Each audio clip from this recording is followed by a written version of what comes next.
અમરેલીના રાજુલા તાલુકાના હિંદોરણા ગામે આવેલા પંજાબી ઢાબામાં ગેસ સિલિન્ડર લીકેજ બાદ બ્લાસ્ટ થતા દુર્ઘટના સર્જાઈ।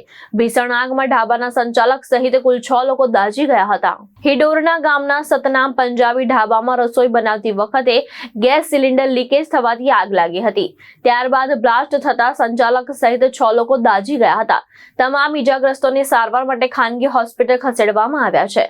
રાજુલા પોલીસ અને વહીવટી તંત્રની ટીમે ઘટના સ્થળે પહોંચી તપાસ હાથ ધરી છે।